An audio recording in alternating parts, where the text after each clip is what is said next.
I dedicated my life to giving away secrets. Secrets that chefs have held closely to them for generations, because people deserve the power. I once showed you 100 food hacks that I specifically learned in restaurants. So we're back with another 100, but with 3 times the firepower. So joining me today is Chef Chris Young, Chef Christian, and combined, we're giving you 100 more food hacks that we learned in restaurants. Industry secrets that you never know, but you can ironically do easily at home. Starting with number 1. Want to always have homemade cookies ready conveniently? Here's what you do. Plastic wrap. Make a double or a triple or a quadruple batch of your favorite cookie recipe. Dump it onto your plastic wrap. And then I want you to form that into a log. You roll the plastic up, tighten plastic wrap around your log. Then I want you to freeze this. And then whenever you want cookies, you pull out your frozen log. And frankly, you don't even necessarily need to take the plastic wrap off. You can just take a nice sharp knife and cut that into coins. Don't forget to remove the plastic wrap. And then in like 10 to 12 minutes, these will bake up beautifully on a baking sheet instantly. No wait time. Just think ahead, leave it in your freezer, and obviously way better than the pre-cut store-bought ones, let's be real. Here's a quick hack for removing fish skin, especially if your knife skills aren't up to the job. You need some fish, obviously, a bowl. I like to put some ice in the bottom. We'll need a tea towel, I explain in a moment, and some boiling water. Tea towel on the fish, our boiling water. I'm gonna pour it over the tea towel. The ice in the bowl beneath is quenching the boiling water so that it doesn't steam the fish from the bottom. And what the boiling water is doing is it's breaking down the collagen beneath the fish skin that holds the skin against the flesh. And when we've got enough water, the purpose of the tea towel is we can remove the boiling water before it overcooks the fish, and then just find a corner and unzip your fish. There you have it, your skinless fish fillet and some fish skin. Enjoy. Let's talk about how to get your pasta sauce as nice and emulsified as a restaurant. So the key starts with this slurry solution. About 2 cups of water, a tablespoon of flour.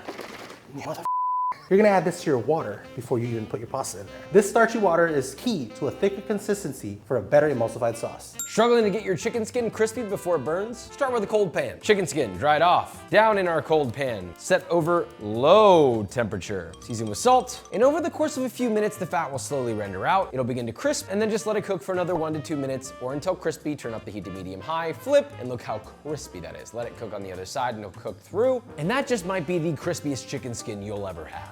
Frying herbs seems like the kind of fussy thing that fine dining restaurants would do, which is true. But here's a technique for making it incredibly easy that we used to use at the Fat Duck. Just put some olive oil onto a plate. Take your herbs, in this case basil, anoint them in a little bit of olive oil like the Pope would want, and lay them out on the plate. And now for the key step, yes, the microwave. Give them about 2 minutes.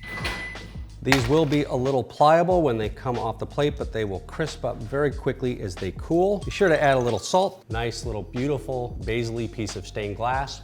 That's crisp, delicate, has that fresh flavor of basil, and is perfect for garnishing some fancy pesto pasta. Do your baked proteins look sad, plain, a little ugly? Zhuzh it up with a breadcrumb crust. So to make the herb crust, some butter, throw in some garlic, go in, throw in some herbs, and finally, breadcrumbs.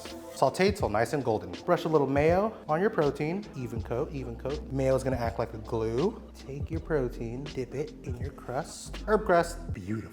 Making a dough and you want it to be easier to work with? Here, I've got a little dough for you. A lot of the time people think when they're kneading their dough, they have to knead it until it's done. You can also just stop and let it rest for like 10 minutes and then go back to kneading it. This does 2 things. It relaxes the gluten, but it also makes it easier to knead, to shape, it loosens it up. After resting, that once very sticky dough is now smooth. It's already become elastic. I can go back into kneading it just for another minute or so. Look at this thing, dude. You have a beautifully smooth ball of dough, and it's stretchy and extensible. Chef secrets. The secret to crispy flat bacon is your oven, not your frying pan. Start with a sheet tray, lay some bacon out on some parchment, add a little bit of water. The humidity is going to help that bacon stay flat as it crisps up. More parchment on top, weight it down, and into your oven.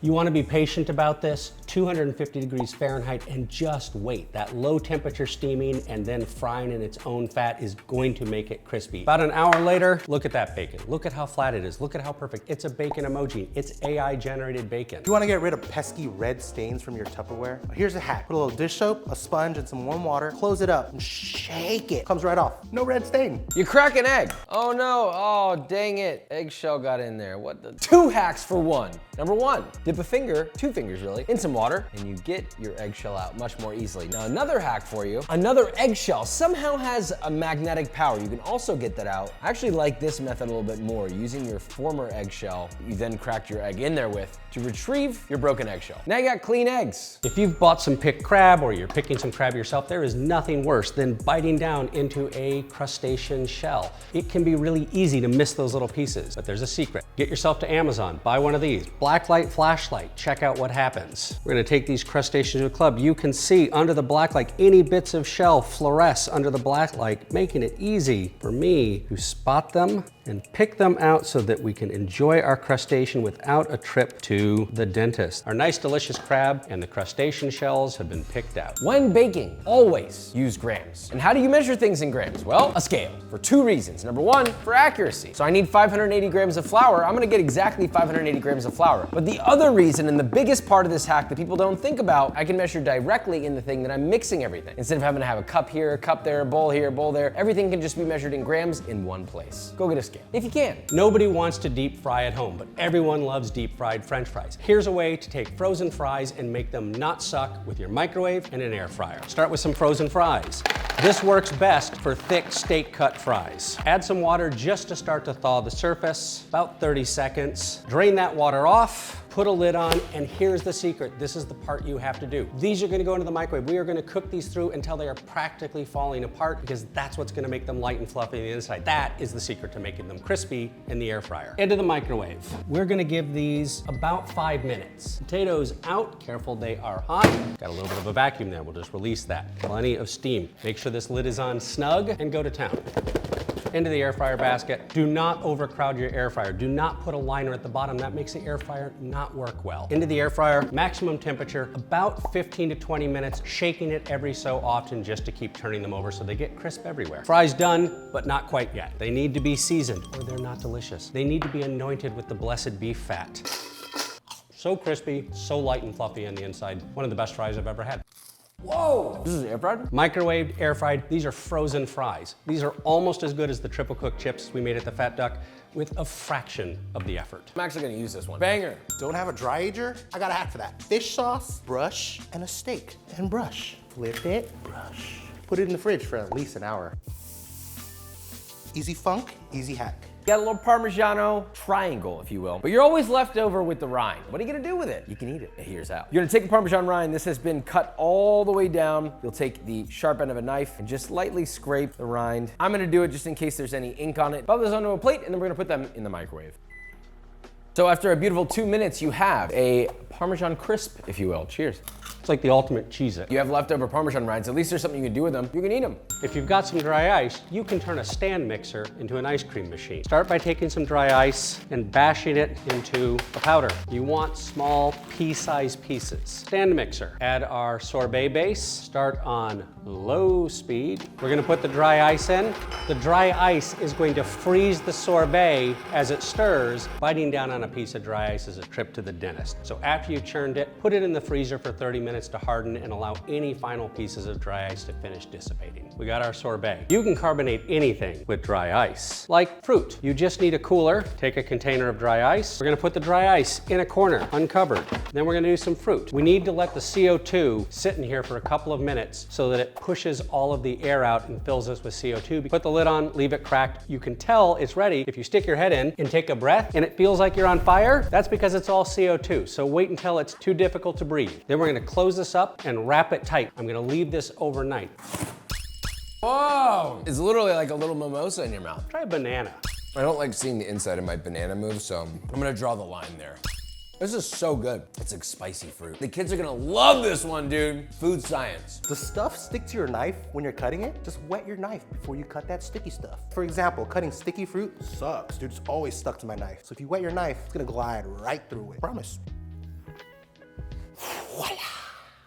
Want to make the best cookies ever? Well, there's very few recipes out there that are the best that don't rest their cookie dough. When you chill it, it firms up, right? At this stage, it is way too loose, but refrigerating it will firm it up. Second, it ages and deepens the flavor. And the third one for fun, when it bakes from cold instead of warm, you end up with a much more uniform, less spread out cookie, a thicker, fudgier cookie. Bonus hack, that's right. We have a brand new website for all the recipes that we do on the second channel, which by the way, if you're not subscribed, you should go subscribe to it. favorite recipes only over there, Josh Weissman Recipes, but what I really want to talk about is the website. We worked really hard on it. It's brand new. It has all of our recipes fully written on there and printable. So link in the description, joshweissman.com. Does your water take forever to boil? 2 things. Quit watching it and make sure you cover it. Don't have a lid? Use a pan. So as long as you cover it, it'll boil faster. There you go, boiling. Good steak's expensive these days, but it doesn't have to be. You can take a chuck steak and use sous vide to make it ribeye tender by cooking it overnight at 137 degrees Fahrenheit, giving it all of that time to break down the tough connective tissue and giving you that ribeye tenderness and all of the flavor of a chuck steak at a fraction of the price. Just cook it off for at least 12 hours and then sear it and enjoy. Wow. Butchers love this trick. Basically take a cheap cut of meat, upgrade it into something as good as ribeye. Nailed that one. You want to cook a super thick steak, but you don't have a sous vide. This is called the reverse sear method. Get your thick steak, season it generously with salt and pepper, set that on a wire rack, set over a baking sheet, regardless of the thickness. Place it in the oven at around 250 to 275 Fahrenheit until the internal temperature reaches 125 Fahrenheit. Then you'll take it out, let it rest for a couple minutes, get a hot pan, sear it for 2 minutes on both sides. You can serve it with butter on top, and that is a beautifully cooked steak. Dry ice can carbonate anything, like this bottle of orange juice. You're gonna want a plastic soda bottle. The soda bottle is designed to actually hold the pressure of the carbon dioxide. Start by taking your orange juice. This works best if everything is ice cold to begin with. I need about a 4-gram piece of dry ice. We'll let the CO2 fizz for a little bit so that the CO2 pushes all of the air out. Lid on tight. I'm just gonna put this in my fridge for about 30 minutes. It's like a mimosa without the champagne. All done with your pickles? Have a bunch of juice? Don't toss it. You can make a lot of things with this. Fucking marinades, even salad dressings. Strain your pickle juice, a little bit of salt, some fresh pepper, and some olive oil. Oh, voila. Salad dressing. Making a pizza and it sticks to the peel? Sure, flour works, but you know what works better? Semolina. Okay, they're like little miniature ball bearings. This will help your pizza slide from peel to oven. Here's how to turn your domestic oven into a Neapolitan pizza oven with a cast iron pan upside down and a broiler. And we're gonna use the broiler to create the radiant heat that you would get from a traditional pizza oven to quickly cook the top so that the whole pizza cooks in under 90 seconds. It is important that your pizza not be larger than the diameter of your cast iron pan. Ask me how I know. There is a chance you will slide the pizza off the back side, so I really recommend putting a baking tray underneath it, because if you miss, the pizza's ruined, but at least you won't have to clean your oven. 90 seconds. This is a great hack. Crispy bottom, first of all, really nice. Crisp around the edge. That's a beautiful pie. And I'd have no idea it was made on a cast iron skillet. Beautiful work. 90 seconds, job done. Want creamier, fluffier, and richer eggs? The key is just to add a little bit of mayo. So for about 3 eggs, 2 teaspoons of mayo.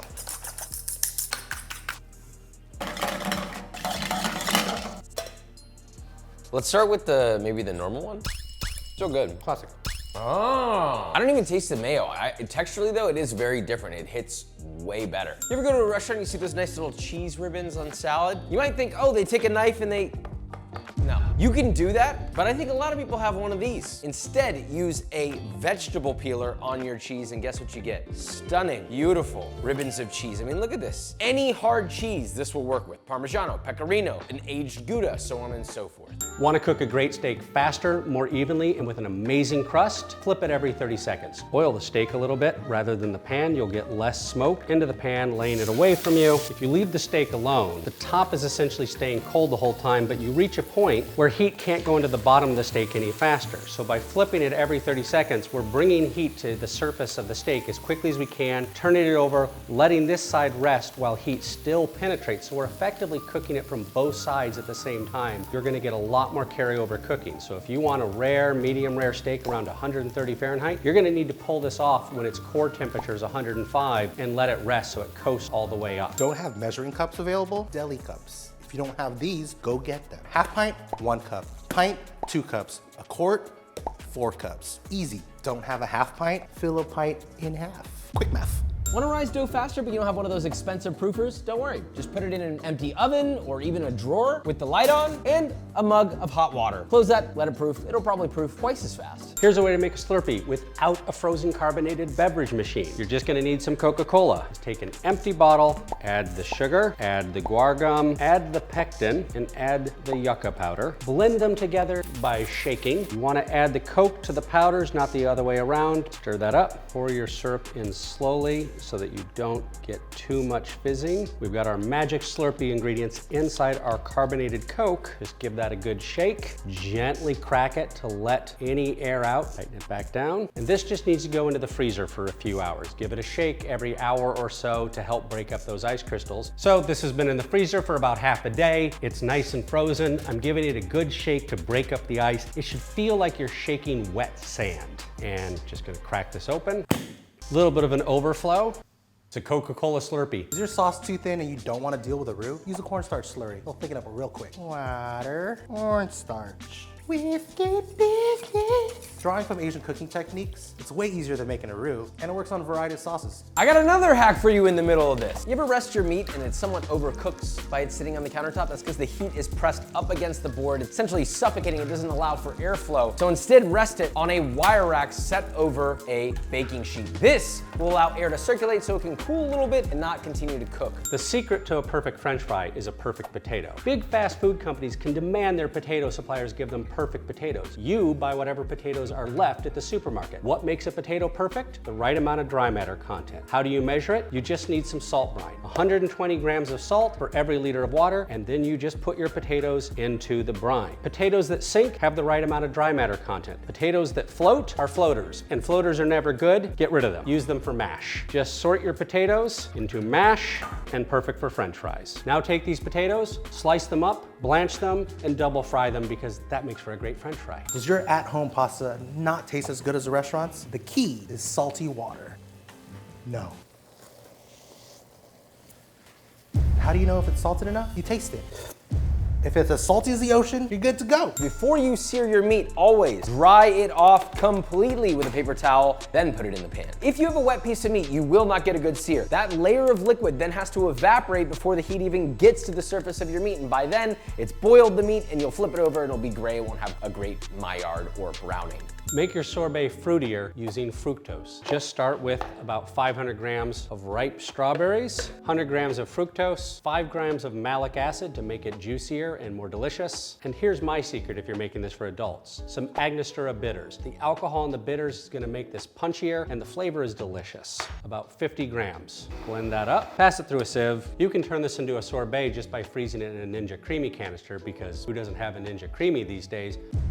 Here's the fastest way to clean your blender. Warm water, soap, and turn on your blender. And it cleans your blades. Air fryers aren't known for being great at searing, but they can be with the help of some mayo. Take a nice pork chop, a little bit of mayo, brush that over. If you just put oil on this pork chop and put it into an air fryer, as the juices come out of the pork, the oil's gonna run off. You're not gonna get very good heat transfer. It's not gonna brown evenly. We put mayo on because it's emulsified. It keeps the oil in place. It also helps our seasoning stick. Cook that until the pork chop is about 135 and then let it rest to about 145 degrees so that it's still slightly pink because pink pork is actually juicy and delicious. To render your fat evenly and prevent your steak from curling, score your fat cap. You're gonna go one way, flip your steak, and go the other way. Create little diamond cuts. Looks like this. Problem, you've got a frozen turkey breast that you want to have for dinner. This is going to take a couple of days to thaw in a fridge. It'll take 6 or 7 hours to thaw in your sink. Just cook it from frozen. It's faster, juicier, and safer. Just put it on a roasting tray, put it into a low oven at 250 degrees. It's going to take a couple of hours to thaw as it cooks. That's why you don't want it too hot. You do not want to burn the outside before the inside is thawed. Then finish cooking this turkey breast to 155, 160 so that it's still juicy and entirely safe. And then when you're ready to eat, turn the oven up to 400, 450, finish browning that off, and there you go. Now that it's had just a couple of minutes in the oven, it's thawed out enough that it's wet on the surface. I'm gonna salt and pepper it, but first I'm gonna remove this turkey's hairnet. Plenty of salt. You can use more than you think. Some black pepper. Back into the oven, a couple of hours to thaw through, finish cooking and getting up to temperature, and then we'll crisp it. Browned under a broiler, now we just need to slice. By thawing the turkey and cooking it straight from frozen, you keep about 30% more juice than if you thawed it in your fridge and then cooked it.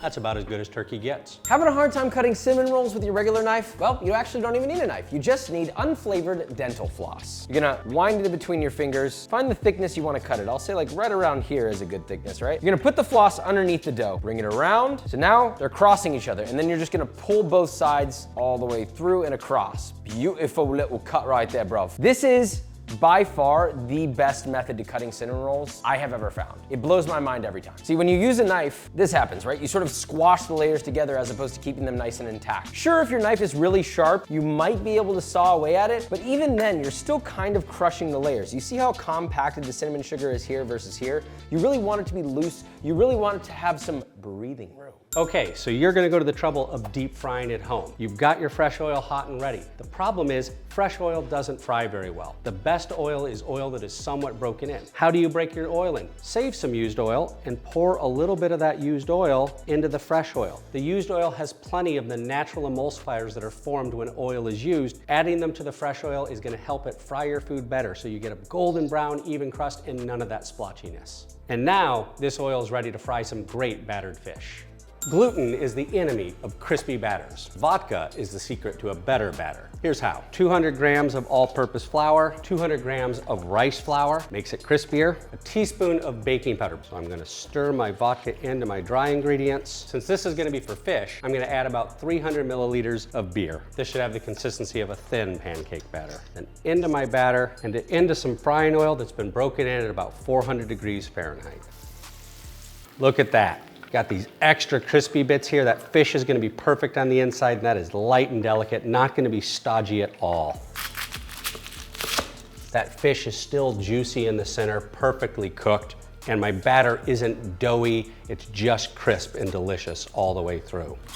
You ever add tomato paste, but it doesn't quite add the flavor you thought it would? Instead, try doing this. Cook your tomato paste first. Never just add it to a finished dish and call it a day, but add it to an empty pan, whatever your aromatics are. In this case, I'm making a vodka pasta, so I've got garlic and shallots. I'll add my tomato paste, and you cook that tomato paste way down. Medium heat, saute, stirring often until it's deeply, deeply caramelized. About 2 to 4 minutes. You'll know once it starts to stick to the bottom of the pan, like this. Now you can add whatever sauce, cream, broth, or whatever you're using tomato paste for. Just make sure to cook it down first. This is what adds the flavor to the tomato paste, and you're cooking off the water that's getting in the way of the flavor. When you deep fry, shallow fry, whatever, you will probably end up with a bunch of oil that is dirty and looks like this with schmutz in it. You probably want to throw this oil out, but don't do that. Save this oil. You can rescue it. You just need a little bit of this, some gelatin, and a little bit of hot water. Dissolve the gelatin in the hot water, stir it into that deep frying oil. Now you just let it sit. What's gonna happen is the gelatin in water is going to pull out all of the debris, all of the dirty stuff in the oil. It's gonna settle to the bottom. You can leave it in the fridge so that that gelatin gels, and then just pour off your perfectly clean, reusable oil, which will in fact actually fry better because this oil has been slightly used. There we go.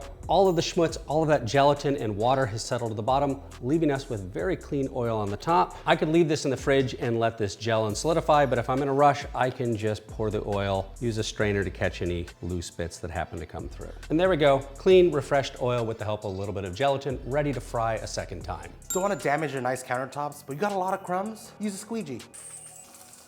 Not a scratch. Add instant umami, more specifically, flavor to things. Either add shiradashi soup noodle base, just adds a nice savory flavor to things. My favorite, MSG. You can apply this to literally everything. Let's say you're making a nice little sauce for a sandwich. So you got a little mayo, you got a little mustard. Maybe you want a little relish in there too. That's pretty common, right? Mix it together. Oh yeah, it tastes all right. It tastes pretty good, but it could be better. Instead, you could add a pinch of MSG, or you could add a little squirt of shiradashi, you know, about a teaspoon. And then if you're making a little sandwich, guess what you do with the sauce? You put the sauce on the sandwich, maybe you add a little turkey to the sandwich, add a nice little piece of lettuce, bada bing, bada boom, you got a quick little sandwich with a little extra flavor. The secret to nacho cheese that melts like the store-bought stuff, but tastes like real cheese because it's made with real cheese, is Alka-Seltzer. Get the stuff without the aspirin in it, or if it's Cinco de Mayo, get the stuff with the aspirin in it. You will need 3 Alka-Seltzer tablets, 6 teaspoons of vinegar. This reaction is gonna create sodium citrate. Sodium citrate is the secret ingredient that makes Velveeta melt so well, and it's what's gonna make our nacho cheese sauce uber melty. Let this react. Once it's fully reacted,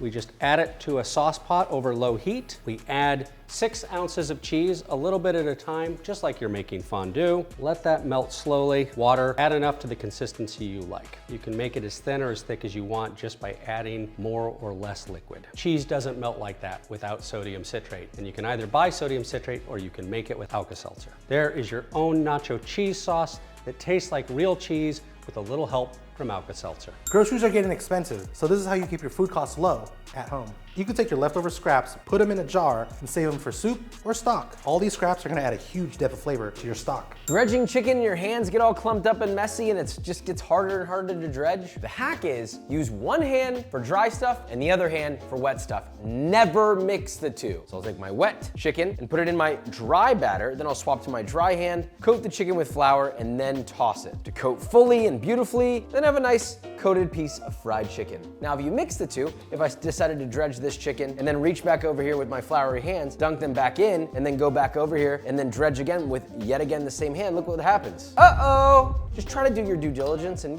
keep your hands separate. Do you love sweet and sour candy? Of course you do. It's delicious. The secret is to mix a fruit acid with your sugar. Malic acid is a naturally occurring sugar found in apples, cherries, and other delicious fruits. Just mix it with a couple of tablespoons of sugar. You can do this to taste. You can make it as sour or as sweet as you like. It's gonna make these berries juicy and delicious like candy. Just over my strawberries, give them a toss. Better than sweet and sour candy. Take that malic acid and combine them with sweet summer fruit to make them like candy. So you got some herbs. They're sitting in the fridge and, well, you forgot about them and they're kind of limp. Here's how to bring them back to life. Ice water. Herbs in the ice water. Let them sit for a few seconds, spread them out, and then remove them and drain on a paper towel. Good as new. Is your ice cream hard to scoop? Dip your ice cream scoop in warm water for a few minutes, then give it a go. Oh yeah, look at that. Hack. You want to maximize your flavor of herbs, add it at the very end. Add your herbs later. So my stock is done. I've turned off the heat, but it's still very hot. I take my fresh herbs, bruise them or crack them open, put them in the stock, let the stock rest for about 10 minutes. That will be the most amount of flavor you get out of those herbs. If you can whisk eggs and boil water, you can make a perfect Parisian omelet. This is gonna look crazy. 3 eggs. Boiling water, pour it in. It's going to look like a mess. Cover it. The omelet rises to the top. We're just going to decant off some of the water. Sieve, clean tea towel. Just shape it with the tea towel. And I'm just gonna roll that out onto the plate. Some butter, a little bit of flaky salt. That is light, fluffy, perfectly cooked all the way through. Ooh, that is a delicious Parisian style omelet made by poaching. The easiest herb oil. Now, you want a nice little green herb oil? Very simple, right? Pick your green herbs, something tender like parsley, for example. Maybe you want some chives, add some chives in there too. Now, you'll see a lot of recipes where you gotta cook it or you gotta blanch it, blah, blah, blah, blah. No, it can all be done in a blender. Top that off with some neutral tasting oil, and then all you're gonna do is blend that on high, letting it run and run and run until it reaches a temperature of around 149 degrees Fahrenheit. Take it out, strain through a fine mesh strainer with a cheesecloth set into it, and that's herb oil. So ever feel like your cutting takes forever? A chef once told me the less you put your knife down, the more you get done. It's all about efficiency. If you're cutting a lot of something, repeat the same motion before you move on to the next step. Finish it all, and then you put your knife down. So for example, cutting onions. Instead of cutting both ends of one onion and then peeling it, see how I put my knife down? No, cut all the ends, then put your knife down, then you do the next motion. It's more efficient, trust me. Don't want to deal with chopping onions? Put them in a food processor. Nobody cares about knife cuts in a meatball or a sauce.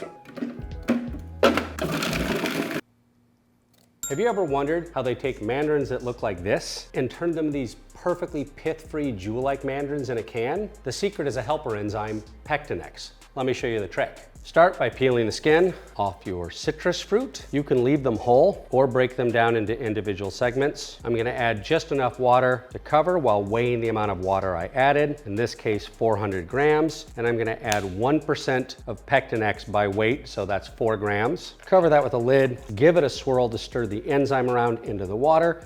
Leave this in your fridge overnight, and let me show you what you get. After an overnight soak, all of the pith has been broken down by the enzyme, and you're left with clean mandarins. You can just give them a little rinse off to make them perfect. This works for any citrus fruit. Make a soup out of just about any vegetable. This is what restaurants do. You get a pot, you could saute, you could boil with broth, whatever. Find a way to cook your vegetables way soft. I've got tomatoes, I've got some red bell pepper that's been simmering in some broth that I sauteed and browned a little bit. It's already cooked down, it's already in the pot. If you have a stick blender, just give that a quick run through. Now at this point, you can emulsify a little bit of oil or butter in there. In this case, I'm just gonna add a touch of olive oil. That's just gonna make it a little bit richer, a little bit creamier, a little smoother. You have a beautifully smooth, delicious instant soup. Shout out to restaurants for that one. Now, I might not be a vegan or a vegetarian, but if you are, or you like to cook tofu, always do this first. Dry and press it. One paper towel, set your tofu on top, place another on top of that, and put any weight directly over it. Ideally, this is chef's press. Could be a container of heavy berries, but you dry it and press it in the fridge overnight before you cook it, sear it, fry it. Otherwise, I'll show you the difference. So you end up with a much better product here because on one end, the drained and pressed one has a lot less moisture on the surface and on the inside. So it's gonna get a really nice crispy crust. It's gonna get browned properly. And then the other one that hasn't been drained as well, it doesn't get enough color and browning. Dry and press your tofu. When you're making pie dough, you gotta cut the butter into little even pieces. It's never even, it's inconsistent. So take your butter, put it in the freezer, then grate it. You get consistent little butter pieces. Consistent. Don't have a piping bag? Okay, well what about just a regular plastic bag? Take a Ziploc bag, plastic bag of some sort, a storage Ziploc really. Fill it up with whatever batter or whatever you need a piping bag for. And now you cut that tip and you essentially have a piping bag right here. Which brings me to the next one. Everybody loves a perfectly circular pancake, but what could make that? Well, actually a piping bag or our makeshift one. Cut the tip, hot pan, and just pipe it in. It's so circular.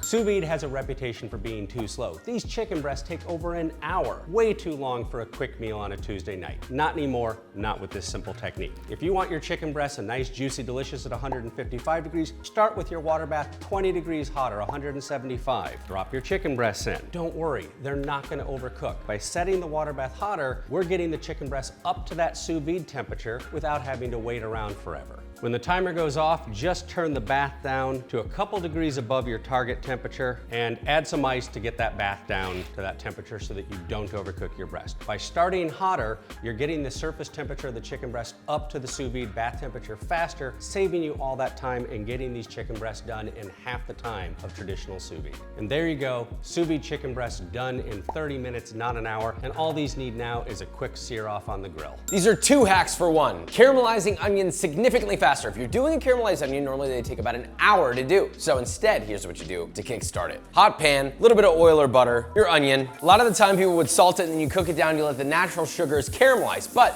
if you add a touch more sugar to those onions, not much, just a pinch, okay? Just a pinch. Along with your salt, stir that together. That little addition is gonna interact with the rest of the sugars that are already naturally present and help speed up the process of caramelization. Second hack to caramelizing onions faster. You could leave this on a low heat and then just let it slowly caramelize. Instead of it taking an hour, it might take 45, maybe 30. But what if you wanted to take 15 minutes? Turn the heat up to medium, medium-high. Let them sit for a couple of minutes and they'll start to look like this. Okay, they're burning a little bit, that's good, right? We're getting a little bit of a coating on the pan of fond. Add a touch of water, just a splash, like a tablespoon, and deglaze that. Let the water evaporate and then let that cook down again and let it burn again. Then a few minutes later it starts to burn again and guess what? You're gonna deglaze again. Reduce all that water out. Scrape up the brown bits on the bottom. And you can see we're already like halfway to a caramelized look in like 5 minutes. Rinse and repeat that for another 5 or so minutes and in 10 to 15 minutes total, you have essentially a caramelized onion. Similar flavor, but a little bit less cooked. It works if you're in a rush. I've got a bonus hack for you. I'm wearing something different. It says Team Water. The hack is, if you donate $1, you give one person water for a year. 100% of the money that we raise together will support our charity partners led by WaterAid to bring clean water to communities around the world for decades. The goal is to raise $40 million. So if you want to help out, if you want to participate in this, all you got to do is donate. Donate $1, give one person water. Simple as that. Click the link in the description and you can participate in Team Water. Want to vacuum seal a steak but don't have any fancy equipment? Ziploc bag. Add some fat, add some herbs because it's more delicious this way. And then use the Archimedes principle. Some water, crack a corner, push that bag all the way down to squeeze out the air using the water to displace it. Make sure it's closed. And there you go, vacuum sealed without any fancy equipment. This is great for sous vide or if you just want something to stay fresher in the fridge for longer. Hollandaise has a reputation for being incredibly finicky. You just need to stand at the stove stirring and if you look at it wrong, it breaks. Not anymore, at least if you have sous vide. Ziploc style bag, plenty of butter, add your egg yolks, salt because seasoning is delicious, shallot and vinegar reduction that of course you've prepped out in advance, and a squeeze of lemon juice. Just put that all into a sous vide water bath at 165 degrees Fahrenheit. The sous vide speed is gonna melt the butter. It's going to denature the proteins in the egg yolk so that it is primed to just emulsify perfectly when you take the next step, which is dump it all in a blender and just blend. Then you have bulk hollandaise on demand that is perfectly silky smooth every time without any worry. Perfect for those of you who work brunch. Poaching an egg and it falls to pieces? Here's a key. 2 things. Number 1, salt. Number 2, a splash of vinegar. Helps the whites congeal. Cracked egg, give it a stir,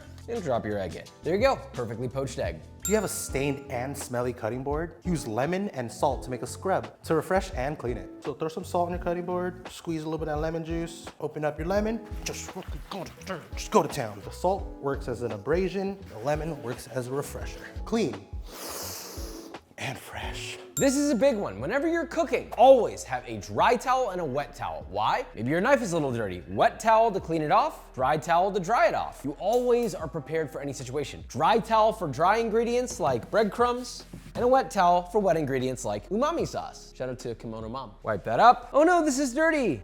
And now it's not. Here's a quick hack for making some gnocchi. Rather than rolling it out and cutting them down by hand, just get yourself a piping bag and some string. Check this out. So I'm just piping these out to length, using the string to cut them off right into the simmering water, and I will strain them out onto an oiled sheet tray, keep them from sticking, and then quickly cook them off in some brown butter to give them a nice bit of color and flavor. Job done. You ever cook a recipe and you realize halfway through, oh snap, I'm missing something. Let's prevent that by mise en place. Put everything in its place. For example, here, I have a recipe for vodka pasta. Have everything already measured out. There's no need for me to stop halfway through and be like, oh snap, let me grab a teaspoon. Oh snap, where's the garlic? With everything in front of me, I can cook without stopping. Efficiency.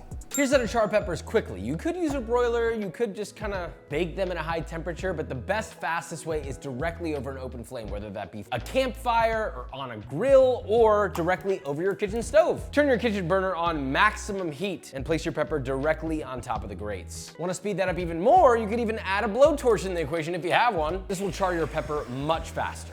Bonus hack, don't wash the skins off your charred peppers. Instead, take a damp paper towel and then just wipe the char off. You see, if you wash it off, you're washing all those nice pepper flavors off. Now you're left with a pepper with maximum flavor. Nobody likes a cold steak or a warm salad. So to solve that, put your hot food on hot plates, put your cold food on cold plates. Let's maximize your eating experience. Throw your plates in the oven. The hotter your oven is, the less time you want to put it in there for. About 5 minutes or so, give or take. For cold plates, just put it in your fridge until you need it. All right, if you plan on storing cheese longer, here's a problem. You wrap it in plastic wrap, right? Or you put it in a plastic baggie. It molds faster that way. You wanna store it longer. All you gotta do is take a block of cheese, place it in some parchment paper, fold the sides over to then encase the cheese. Now you could leave it like this, but just to keep it extra airtight, you can also put it in a layer of foil. This will keep it better for longer in your refrigerator. So you're grating a little bit of Parmigiano, maybe some Pecorino, and you got this down to the nub. Don't throw this away. First of all, save it in a bag, leave it in your fridge. If you're making some chicken stock, snap it, throw it in there, and let it finish with the stock for the last 30 minutes of making it. It'll give it a beautiful, rich umami, a little bit of cheesiness, and just some general overall depth. And for example, this would be a great stock to use in a risotto. Braised vegetables can be delicious, but way too often they just have this stewed texture and no flavor. There's actually a secret for getting that melt in your mouth texture, but keeping all of the fresh flavor of that vegetable. Take something like fennel. The trick is to just microwave it and let it steam in its own juices. I'm add just a little bit of water, plenty of Evo, a little bit of salt because it makes everything taste better. Covered in a microwave safe container, into the microwave. Everybody's microwave is a little bit different, so your exact time may vary, but I'm gonna start with about 4 minutes. And then after that, I'll check the texture and give it 30-second bursts until it gets that melt in your mouth texture while keeping all of the fresh anise flavor of this bulb of fennel. Careful when opening, it is a little steamy. Still got that vibrant spring green flavor. Hasn't broken down to brown, but I can just see by poking at this, even the root bulb is nice and tender. It's soft, still slightly al dente, has that really fresh flavor, and it took about 4 minutes in the microwave. Want to blanch a small amount of vegetables but don't want to deal with the pot, the strainer, this, that bowl? You can do it all in one bowl with a water kettle. This only works with a small amount of vegetables, but let's say you've got enough green beans for 2 to 4 people, or any vegetable really. Large bowl, tea kettle, boiling water. Take it off, pour just enough boiling water on top to cover the vegetables. Cover with plastic wrap, and then let that sit for about 3 to 5 minutes. Now after that, take the plastic wrap off. You already got a bowl, you already got water in it, just dump ice directly over it. Toss, and now you have ice water. Let those cool down, and in about 30 seconds, you have a beautiful ice cold, blanched, tender, still retaining crunch vegetable. Wrapping celery in paper towels or plastic, make it flimsy.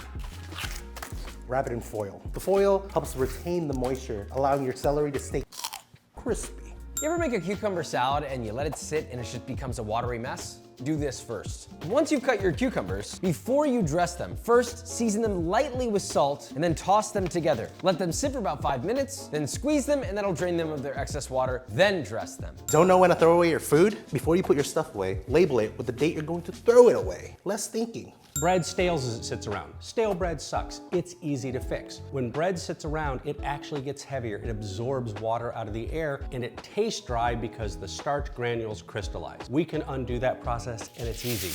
Just take your stale bread, wrap it in some foil, put it into an oven at about 300 degrees Fahrenheit or so, just long enough to warm the bread through. It will drive off the excess moisture, it will melt those starch crystals, and it will make this bread not suck. Into the oven. It's gonna take about an hour. The bread's a foam, it doesn't heat quickly. Oh, nice and soft.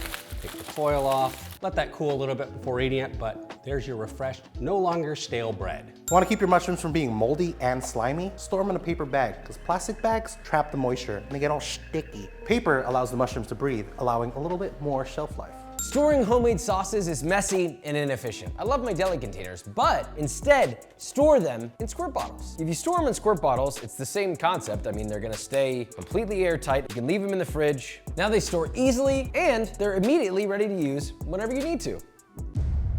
I spilled, but it is ready. But it doesn't stop there. You can also do this with the things that you regularly use every day, like oils. That way, anytime you go to cook, ready to go. You don't need to unscrew a bottle, you just squirt it in, you're good to go. This is what restaurants do. Once you've finished your delicious rotisserie chicken, here's how you turn it into a restaurant-worthy chicken stock in under an hour with your Instant Pot.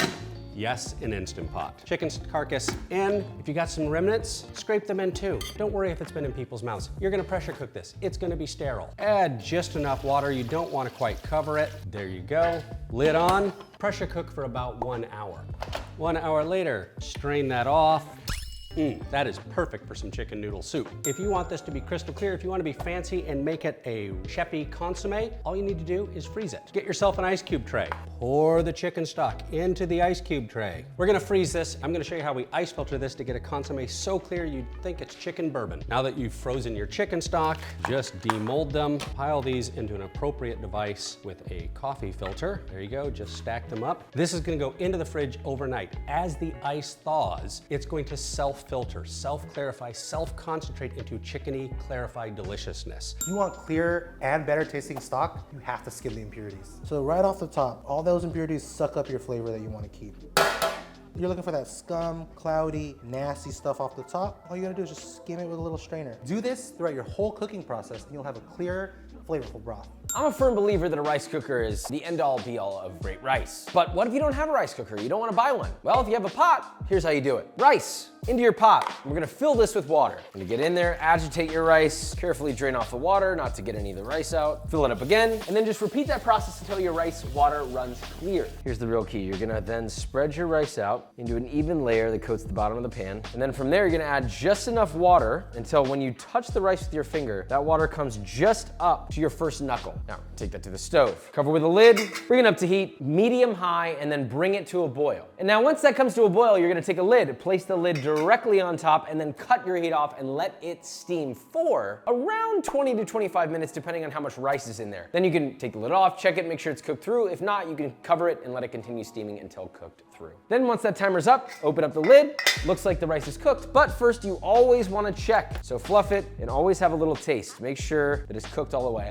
It's actually cooked quite nicely. It's never gonna be as good as a rice cooker, but it is pretty darn close. So you make a beautiful lasagna, you take it out of the oven, you immediately cut into it and serve it, and it just kind of falls flat all over the plate. It almost unravels. That's because you're doing it wrong. You have to let it rest for about 10 to 15, sometimes up to 20 minutes if it's really thick, before you cut into it. Here's what it looks like cut into fresh. Now we've let this rest a little bit, and I can already tell just by cutting it that it's gonna hold nicely together. And look at that, you can see all the layers, it's still nice and hot. Set it on a plate. Is this like a mind-bending hack? No, but if you wanna serve people a really nice, even slice of lasagna, this is the only way to do it. You must rest it. Otherwise, yeah, if it's really saucy, it's gonna be even worse than this. It's gonna fall all over the place. Here's how to remove the pulp from any juice. You just need the help of a naturally occurring enzyme, pectinase, often sold as Pectinex. You can find this on Amazon. Start with about half a liter of juice, about half a teaspoon of the pectinase enzyme into the juice. Swirl that around, then put this in the fridge and wait. The enzyme is gonna break down the pectin, that's the pulp that's making the juice cloudy, and we're gonna be able to strain this out and get clarified juice. Here you go, a day later. You can see the juice is very clear, still tinted orange on top. All the pulp has settled to the bottom. We just need to strain this through a coffee filter to finish catching any of the pulp to get our clarified juice. And since it's Sunday somewhere, some champagne, my clarified orange juice mimosa. Delicious. Pickling something taking too long? Here's how restaurants do it instantly. If you have a vacuum sealer, fill a vac bag with your cucumbers that are sliced. Add in a splash of pickling liquid. Open up a vac sealer and give them a good old-fashioned suck.